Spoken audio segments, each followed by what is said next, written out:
hay que aclararlo antes, porque es mejor cometer errores en clase, digamos, que posteriormente ya en obra. En obra, pues esto se cuantifica la cantidad de dinero que a veces uno, y el tiempo se pierde por no guiarse por un buen conocimiento, por una experiencia que de repente puede ser para todos ustedes. Vamos a comenzar con el aspecto de la defensa civil primero, y posteriormente lo vamos a encajar con los aspectos de lo que es las reparaciones, todo lo que significa posterior a la falla que tuvo una estructura, y naturalmente en algunos aspectos muchos puntos sobre lo que significa la mecánica de la ingeniería civil. La ingeniería ha progresado enormemente y todos los días progresa. No quiere decir que ahí terminó su labor de asimilación. La verdad es que esta es una carrera, como cualquier otra carrera técnica, continua. Y cada día las investigaciones nos van revelando cosas que de repente nosotros habíamos aprendido en su momento, pero que posteriormente fueron modificándose, porque esa es la evolución de toda ciencia ocurre. Por lo tanto, ustedes tienen que estar preparados no solamente una vez que culmine su carrera, sino continuamente y durante toda su vida tiene que estar estudiando, refrescando sus memorias para poder estar a la altura de las circunstancias. Yo conozco muchos ingenieros, bueno, pues que una vez que ha cumplido su labor académica, ya no ha tomado un solo libro, ya no ha experimentado asistir a algunas conferencias sobre los nuevos avances en ingeniería. Y la verdad es que esto se nota porque a través de los años ya se le va cercenando la cantidad de trabajo que uno tiene, la cantidad de menor cada vez más de trabajo. Llega un momento en que queda relegado, digamos, porque cada vez salen nuevas generaciones de ingenieros, nuevas generaciones de cerebros sobre la ingeniería civil, y eso evidentemente va en contra y en desmedro de quienes queremos ejercer la profesión como una herramienta para ganar nuestra existencia. Entonces, es recomendable que siempre ustedes asistan, sean ingenieros que tengan algunas experiencias, pero que, repito, la ingeniería tiene esto, y sobre todo la ingeniería civil va evolucionando enormemente.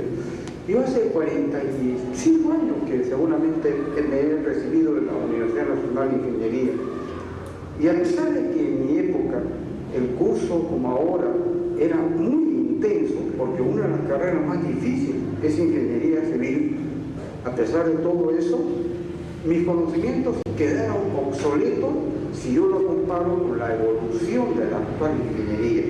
Y no estoy hablando de que hace 40 años no había computadora, no había programas, no, eso es accesorio, no, es el conocimiento, el concepto que se va evolucionando, ¿no?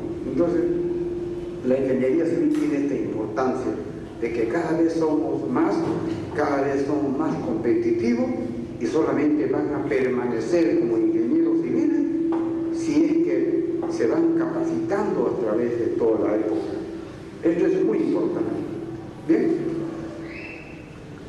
en el Perú es la columna vertebral de todo el desarrollo la presencia del ingeniero civil. De eso no hay nada que hacer. Pero ¿qué es lo que pasa? Que un tanto que nos estamos confundiendo, porque al ingreso de medio de comunicaciones, la computación sobre todo, nos ha cambiado el giro, nos ha cambiado la manera de vivir el mundo. Ya no es igual de hace 5 o 10 años, no, ya cambió. De un año para otro cambia radicalmente. Entonces, ante este cambio, nosotros tenemos que ir afrontando cómo podemos evaluar nuestro conocimiento para adecuarnos al cambio que está ocurriendo en el mundo. Para ser, repito nuevamente, competente, para estar siempre con un trabajo, uno tiene que capacitarse. No hay otra alternativa.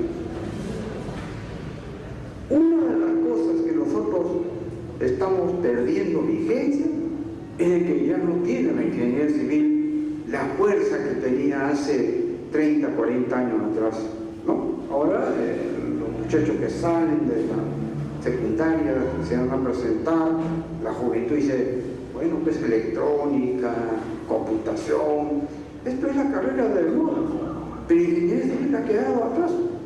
Y sin embargo, lo que mantiene el desarrollo del país es la ingeniería civil, definitivamente. Y ya vamos a verlo por qué. Es que cada vez tenemos que ser orgullosos de nuestra propia profesión para poder en alguna forma adelantar lo que significa el progreso de la patria. Cuando uno habla del progreso de la patria, cuando uno habla del aporte que puede dar a la comunidad, evidentemente, en primer lugar, siempre está la ingeniería civil. De eso no le quepa la menor duda.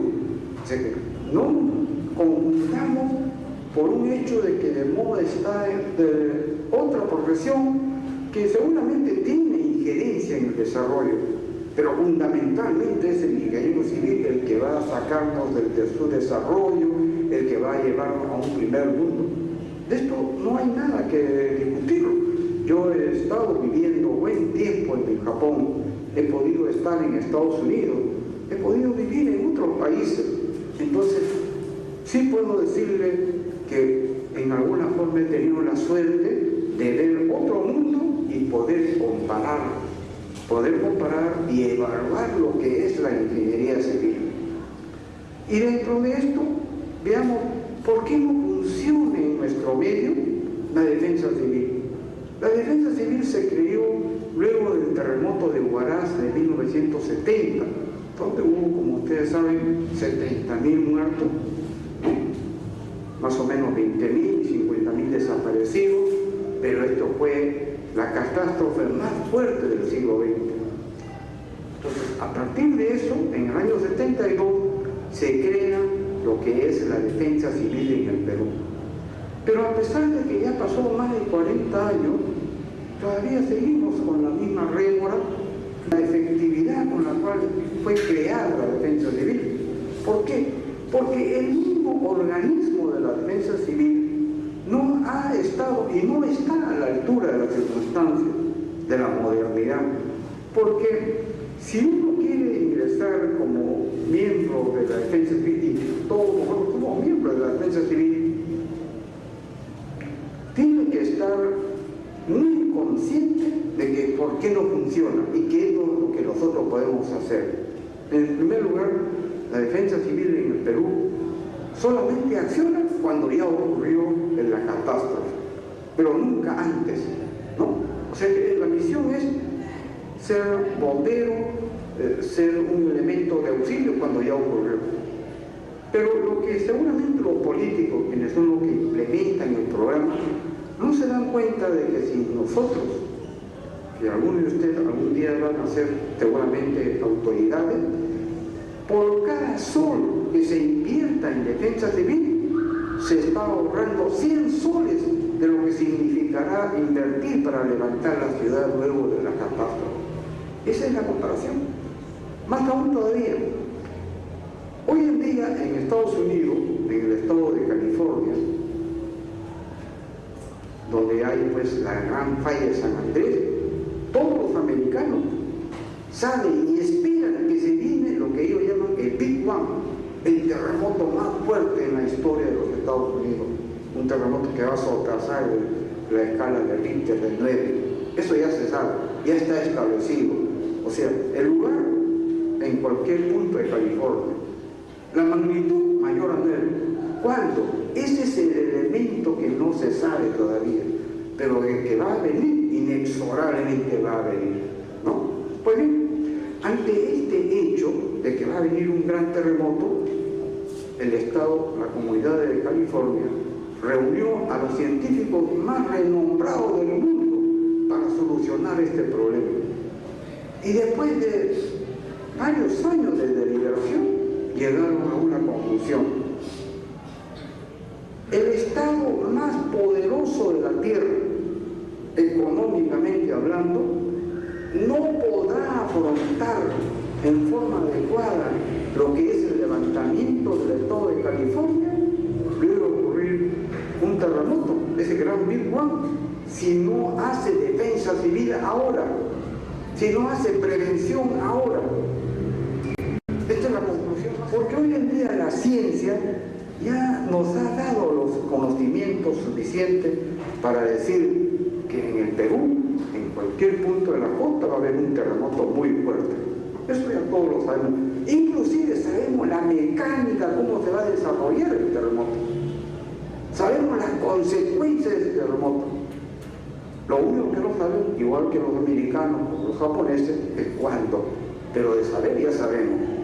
En cuanto a otras desgracias que pueden ocurrir con los fenómenos naturales, las inundaciones y los huaicos, esto afecta gravemente al Perú. Por ejemplo, en todo verano, cuando hay huaicos, una comunicación de Madre de Dios al Cusco para que un camión transporte sus mercaderías demora 15 días. Estamos en el siglo XXI.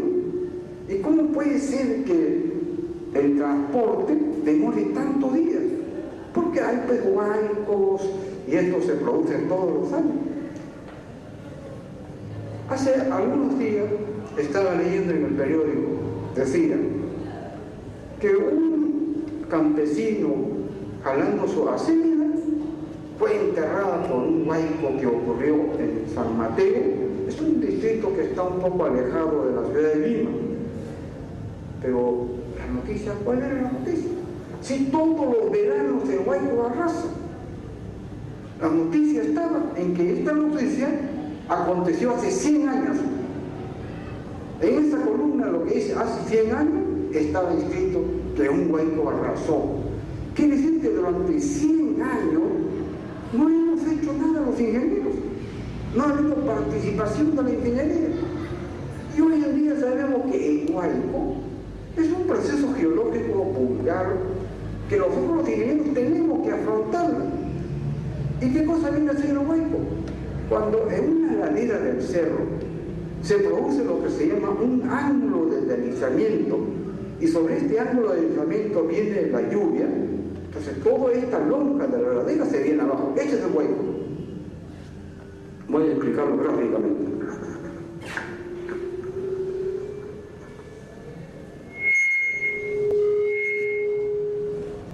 Estamos aquí en un corte del perfil de la cordillera, digamos. Cuando comienza a caer las lluvias, esta es en época de verano de la costa, entonces esta lluvia va a producir lo que se llama un ángulo de deslizamiento. Entonces la lluvia, al ingresar sobre este ángulo, y aquí está el camino, digamos, ¿no? Y arrasa pues con todo esto. Este es el huaico. Y el huaico viene con, inclusive ya se sabe, con una velocidad de 60 kilómetros por hora. ¿Cómo podemos escaparnos a una velocidad que se nos viene a 60 kilómetros? No podemos. Nos va a enterrar completamente. Pero hoy en día entonces la técnica nos dice que ya se ha experimentado con el polímero. O sea, si nosotros podemos colocar un elemento, digamos, que cubra esta parte, porque el primer huaico pues tiene que ocurrir, pero sabemos que esto va a volver a ocurrir en el mismo lugar. Si en este lugar le colocamos aquí un polímero, o sea, esos plásticos, ¿no? El plástico grueso, lo colocamos, entonces hacemos de que la lluvia cuando cae se introduzca por este plástico,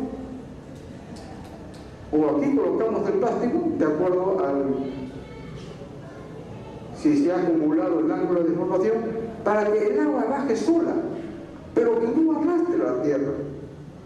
Entonces, por el simple hecho de tener un conocimiento, el plástico va a mejorar enormemente la cantidad de huaicos que se puede producir. Ya hemos resuelto este problema.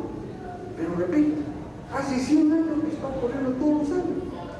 Hace 100 años que la población peruana en muchos distritos, en muchos caseríos, se interrumpe sencillamente porque la ingeniería no ha tenido la habilidad de imponer este elemento, de evitar lo que se llama el huaico, ¿no? Entonces ya tenemos conocimiento de esto. No sé si habrá algunas preguntas al respecto. Pues bien, pero no solamente es el huaico, muchas veces no hay huaico, pero la carretera, porque todos los caminos de penetración a la sierra es de suelo arcilloso, simplemente afirmada, pues se convierte en hueco. Entonces viene el camión, se aplasta ahí en ese tremendo bache y ya no avanza el vehículo, ¿no? Pero es que la ingeniería también ha implementado algunos elementos que son de importancia para todos nosotros. El hecho es que no estamos explotando lo que se llama el suelo mejorado. Fíjense, por la década del 70, en Nigeria, un país sudafricano, en la parte oriental de África, un gobierno revolucionario que ya nosotros conocemos, que continuamente iba dando revolución, este gobierno tuvo la feliz idea de decir, vamos a resolver nuestro problema en el corto tiempo que tenemos, porque después vino otra revolución y lo otra, pero queremos hacer una contribución al país implementando conocimientos que hoy en día, gracias a que Nigeria pues es un país subdesarrollado, pero tiene una virtud, tiene el petróleo más fino del mundo. Entonces las autoridades se dan cuenta de que ese petróleo es perecible, que a un momento que se agote y nuevamente vamos a estar en la misma. Pero con lo poco que tenemos con este petróleo, queremos desarrollar un programa para resolver un problema que afecta a todos los nigerianos. ¿Y cuál es el problema? El problema es la vivienda. Es decir, la entrada per cápita de cada nigeriano era tan baja que ya no daba para que cada propietario pudiera hacer siquiera una construcción de ladrillo. No. Todo el mundo apenas les alcanzaba para hacer construcciones de adobe, construcciones de barro. No daba más. Pero Nigeria no tiene problema de terremoto. Nigeria, como usted es una zona ecuatorial, tiene problema de lluvia. Y la lluvia evidentemente le degradaba su casa. Cada arremetida de una temporada de lluvia convertía en barro sus casas. Este es el problema. Entonces, el gobierno de Nigeria llama a los más renombrados calculistas,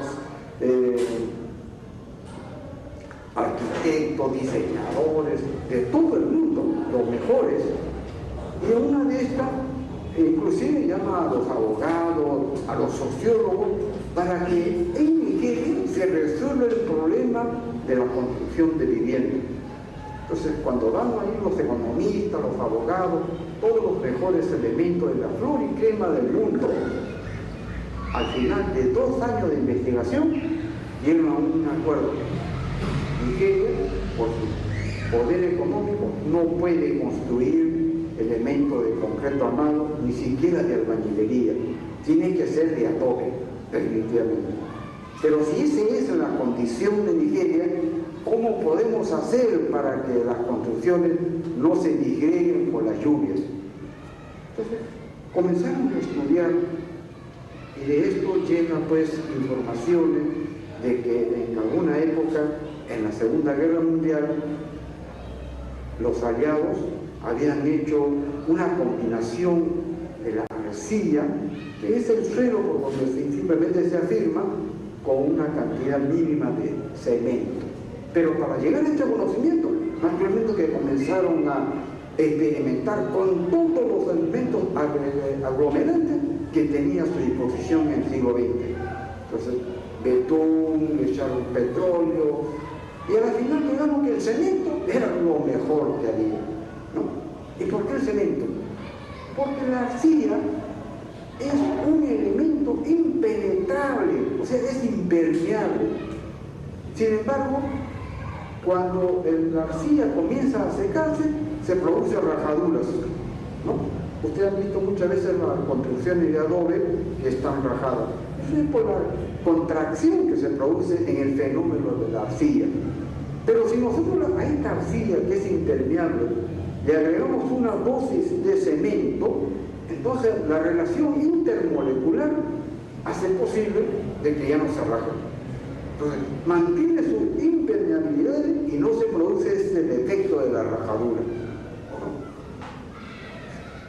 Si nosotros usamos el cemento hasta un 22% de una mezcla para hacer el mortero de acabado, si usamos 5 o 10% de cemento en la proporción de tierra, de arcilla, y le metemos naturalmente una cantidad de arena fina, entonces obtenemos lo que es un suelo mejorado. Este suelo mejorado no lo aplicamos en el Perú. Por eso es que tenemos baches en las carreteras afirmadas, ¿no? O sea que tampoco ya es motivo de decir que no hay elementos, ¿no? Más aún todavía.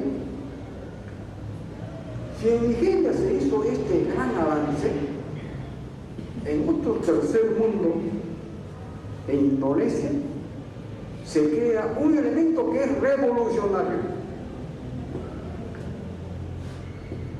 Indonesia es un país islámico, uno de los más habitados en el mundo.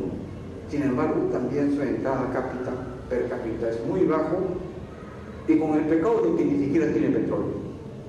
O sea que en ese tercer mundo tiene que trabajar más de 100 millones de habitantes, 180 millones creo que tiene Indonesia. Se dieron cuenta lo de Indonesia, que para hacer una construcción o se puede hacer de mortero, de concreto, para lo cual tienen que utilizar el cemento, o se tiene que hacer de barro. No hay un intermedio. O tú haces una construcción de adobe o una construcción que llamamos una construcción firme, de albañilería de concreto o de ladrillo. No hay intermedio. Entonces, bajo una serie de experimentos, llegaron a la conclusión, como es un país asiático y en Asia se come mucho el arroz, es un productor de arroz. Y era un problema, como es un problema para el Perú, cuando los arroceros del norte, y seguramente aquí en Chimbote, comienzan a producir el arroz, tienen que descascarar el arroz, ¿no? Y la cáscara se produce en toneladas, y eso tiene que botarlo. Sin embargo, si nosotros quemamos la cáscara del arroz, obtenemos una ceniza, con la cual convertimos en una puzzolana de primerísima calidad. Esta puzzolana, revertida ahora en una combinación con la cal y con la arena, se obtiene ese intermedio, que no es concreto ni mortero, pero tampoco es barro. Es 100 veces mejor que el barro, pero naturalmente no tiene la consistencia que nos da el cemento, digamos. Pero al menos ya tenemos un intermedio, un nicho que nosotros no lo tenemos. Sin embargo, tenemos una gran producción del arroz. Yo fui a preguntar a Chiclayo cuánto cuesta la tonelada de la cáscara del arroz. No, eso vale más de una tonelada, porque eso, la ceniza o la cáscara lo ponemos en un camión y el transporte cuesta 40 soles y se bota al río. O sea, no solamente no estamos aprovechando un material que es una puzzolana de primera calidad, sino que estamos contaminando el suelo de los ríos del norte. Y aquí en Chiclayo también hay este elemento en el Valle del Santa. Hay muchos arroceros que no saben que ese es una herramienta de primera calidad. Muy bien. Entonces ya sabemos que hay el suelo mejorado, ya sabemos que hay un elemento, el polímero o el plástico que sirve para impermeabilizar en la lluvia, para que no se produzca este ángulo de deslizamiento y evitar el hueco. Entre 1983 y 1997, en el Perú se produjo 2 niños, lo más fuerte del siglo XX. Entre estos 2 niños, Perú perdió más de 6.000 millones de dólares. 6.000 millones de dólares se perdió en en gasto directo. No estamos hablando de gastos indirectos que produce cada desastre. En gasto directo se perdió 6.000 millones. Y esta cifra no lo da el ministerio, no. Eso lo da la Corporación Andina de Fomento, es un organismo internacional. Quiere decir de que entre 83 y el 97, en 14 años, Perú perdía todos los días, durante 14 años, más de $1.200.000 se iba al agua. Entonces, ¿qué programa peruano puede, o qué gobierno puede implementar un programa de progreso cuando lo que se está ganando se está invirtiendo en un costal con hueco que se va todo? Y no nos percatamos de esta pérdida. Por eso es que eso explica de repente que los profesores salen a huelga porque el sueldo es barato, o porque los ingenieros no estamos mejor implementados. Por eso, porque no tiene el Estado la fuerza suficiente, porque no se da cuenta que por un lado viene el desaforo completo de todo el dinero que seguramente estamos ganando. Entonces, las inundaciones es importante. Pero ¿por qué se producen las inundaciones? Perdón, no sé si habrá alguna pregunta con respecto a los huaicos. Bien. Cuando en el Japón, yo estaba estudiando 3 años en Japón, y un día le pregunté a un experto en hidrología, señor, yo le dije, en mi país tenemos muchos problemas de desastre natural y una de ellas es las inundaciones. ¿Cómo hacen ustedes para resolver el problema de las inundaciones? Y el científico me contestó, eso lo hemos resuelto hace 500 años. Yo me quedé perplejo. Dije, ¿me estará volviendo? No, me dijo, no es algo que yo te estoy planteando una teoría irreal y te voy a explicar la razón. Hace 500 años, cuando la religión budista estaba entrando por la China, a Japón, muchos monjes japoneses se fueron a estudiar el budismo a la China. Naturalmente que estos monjes japoneses no solamente van a asimilar lo que es el producto de la enseñanza de la religión, sino están observando cómo desarrollan otro problema que es común en el Japón. Y uno de estos problemas, evidentemente, era de que ellos estaban desarrollando un programa muy amplio y muy importante sobre las inundaciones. Y aquí ellos captan un concepto que es primordial en las inundaciones. La inundación es el producto de la energía. Entonces la pregunta es, ¿pero qué tiene que ver la energía con la inundación? Sí tiene que ver. De acuerdo a la formación geológica del Perú, dividido en 3 zonas, selva, sierra y costa, la costa y la sierra está dividido por la cordillera de los Andes, ¿no? Eso todo el mundo lo sabemos. Pues bien, la costa peruana, que es el lugar donde se concentra la mayor cantidad de población por la mayor cantidad de ciudades, tiene 52 cuencas, que es la cuenca del Pacífico. De estas 52, más o menos en forma regular, la característica de las inundaciones es de que el agua baja, ya sea de la laguna o por producto de la lluvia, desde una altura de 6.000 metros, como es el Huacarán, y tiene un ancho de 150 kilómetros nada más en la costa, ¿no? Viniendo en algún punto de 70 kilómetros hasta 150, que es en la faja de la costa. Y naturalmente de 5.000 a 6.000 metros, el agua baja con una energía terriblemente fuerte.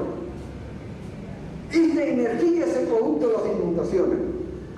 Entonces, cuando los monjes japoneses regresan a Japón, comienzan a decir, inundación igual a energía. Y naturalmente en Japón, que estaba sufriendo mucho los estragos de las inundaciones, comienza ahora a averiguar su propia geografía. Y dice, ¿cómo podemos cortar esta energía que es el producto que produce las inundaciones? Y aquí surgen naturalmente algunos grandes pensadores, y uno de ellos se llama Takeda Shingen.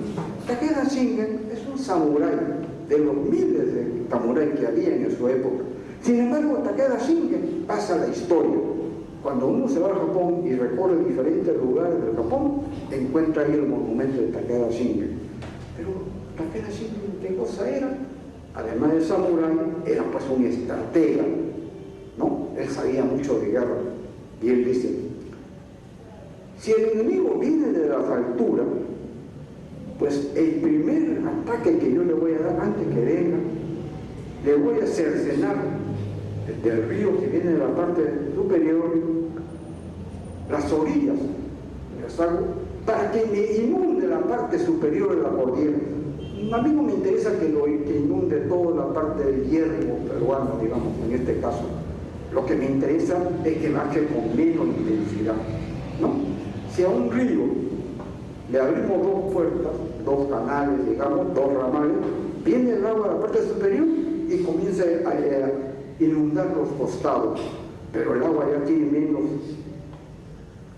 energía, pero eso no bastaba. En la época de estiaje, o sea que cuando el río no tiene mucha agua, yo le armo otros boquetes, otros ríos secundarios para que vaya, pero también le coloco islas, le coloco muros, refuerzo mis orillas, y de esta manera cada vez que viene el río, choca con el muro que está que he construido en el río, choca contra otro elemento que ellos llaman la defensa brumosa, la defensa de Shingen, y cuando el agua llega a la costa, ya llega mansa, ya no hay inundación. Y así lo han hecho los japoneses.